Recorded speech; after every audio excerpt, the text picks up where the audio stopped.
So I just got out of watching Kraven the Hunter. This is my quick out-of-theater reaction. I'll have a full review dropping tomorrow. Stay tuned for that for like my super in-depth thoughts. But hit that like button, subscribe. You guys know the drill. Look, I'm gonna just say it. I'm gonna say it. This movie was rough. A brutal watch. I'm not gonna come right out and say it's like the worst of the Sonyverse movies, whatever you want to call them, the Sony live-action, Spider-Man, villain, spin-off universe, whatever you want to call that. This is not the worst of the bunch. But is that really saying anything at this point?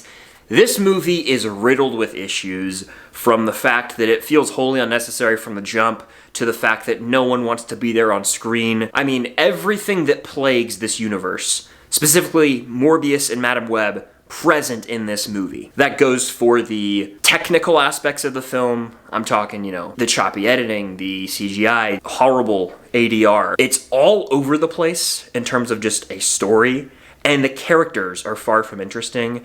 This is a disaster, and I understand why this was the final nail in the coffin for this Sonyverse. I don't know how it made it this far. I mean, it's kind of impressive that we got a trilogy of Venom movies, 3 solo origin stories, if you can even call them that. Look, Kraven the Hunter, I cannot recommend you guys see this movie. The R rating, super gimmicky. Super gimmicky. It reminded me a lot of Echo, where, you know, Echo was like, hey, let's promote this as an R-rated MCU show. Here it's like, hey, this is the first R-rated Sony spin-off live-action film.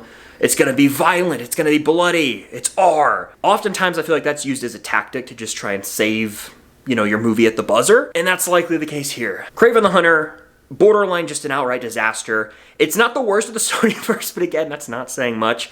Lots more to say in my actual full in-depth review that's dropping tomorrow. You're not gonna miss that. So yeah, hit that like button, subscribe to that notification bell. That's just my quick, immediate reaction walking out of the theater. You're not gonna wanna miss the review dropping tomorrow, so make sure you're subscribed. Stay tuned for more content coming very soon, and until next time, I'll see you guys later.